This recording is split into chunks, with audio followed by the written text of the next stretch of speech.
Mateo Kapitulo 22.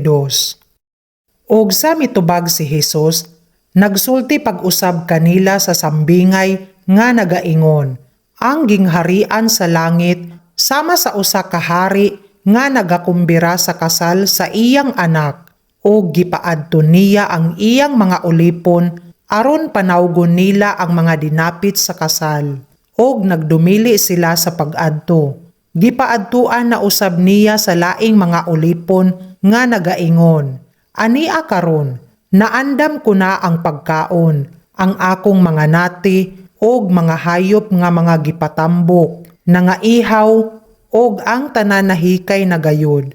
O mari kamo sa kasal, apan wala sila magtagad niini, og nanlakat sila, ang usa sa iyang kaugalingong uma, ang usa sa iyang patigayon, og ang uban na nagdakop sa iyang mga ulipon, og kini gipasipalahan nila og gipamatay. Apan ang hari na suko, og gipaadtuan niya sa iyang mga sundalo, og gipalaglag niya kadtong mga mamumuno, og gipasunog ang lungsod nila, og nag-ingon sa iyang mga ulipon, sa pagkamatuod ang kasal nahikay na. Apan ang mga dinapit, dili mga takos. Busa, pangadto kamo sa mga kinasang-an sa mga dalan, og ang tanan nga hingkit-an ninyo, dapita ninyo sa kumbira sa kasal. Og sana nagpanlakaw kadtong mga ulipon sa mga dalan, ilang gitigom ang tanang mga hingsugatan nila, mga dautan, og mga maayo, og ang kananan sa kasal napuno sa mga dinapit. Og sa misulod ang hari sa pagtan-aw sa mga dinapit, hingkit-an niya didto ang usa ka tawo nga wala magsulob sa biste nga alang sa kasal. Og siya miingon kaniya, abyan, nganong misulod ka dinhi nga wala ikaw ing biste nga alang sa kasal? Og mihilom siya.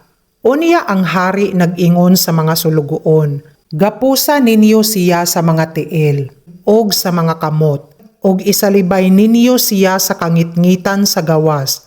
Didto mahitabo ang paghilak og ang pagkagot sa mga ngipon, kay daghan ang mga gipanawag. Apan deriyot da ang mga napili. Unya na mahawa ang mga Farisiyo og na nagsabot-sabot sila sa ilang kaugalingon, kung unsaon pagbitik kaniya sa iyang pagpanulti.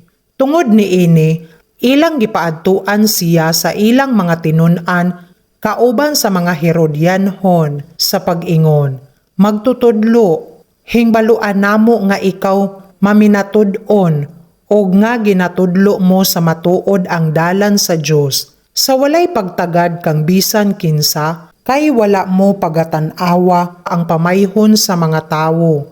Busa isulti ka namo, unsay imong hunahuna? Uyon ba sa balaod ang paghatag sa buhis kang Sisar, kun dili?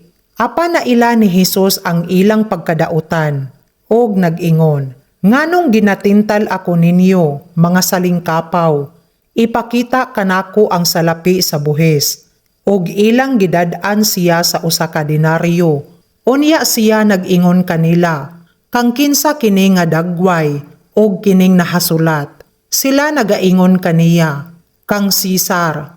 Unya siya miingon kanila, nan, magbayad kamo kang Sisar sa iya ni Sisar, og sa Dios sa iya sa Dios.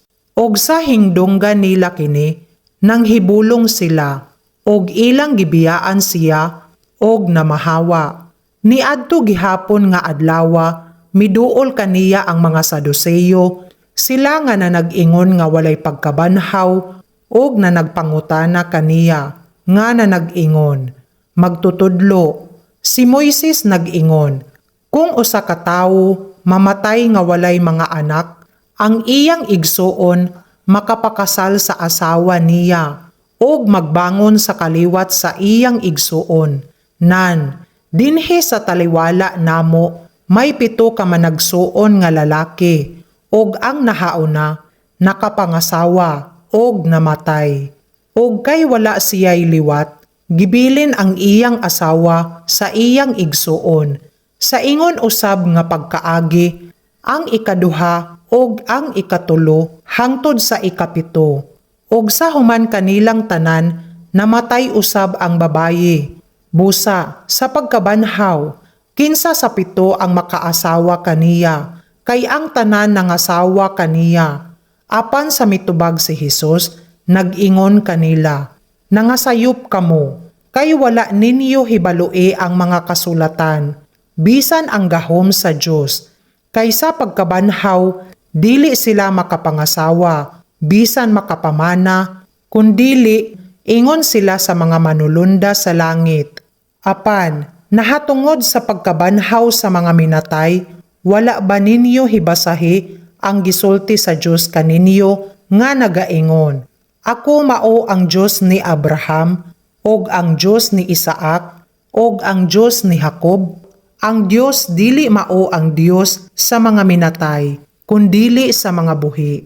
Ug sa hindunggan kini sa katawhan, nanghitingala sila sa iyang pagtulunan, apan sa pagkadungog sa mga Farisiyo, nga napahilom niya ang mga Sadusiyo, na nagtigom sila pagtingob. Og usa kanila nga batid sa balaod, nangutana sa usa ka pangutana sa pagtintal kaniya, magtutudlo, unsa ang dakong sugo sa kasuguan.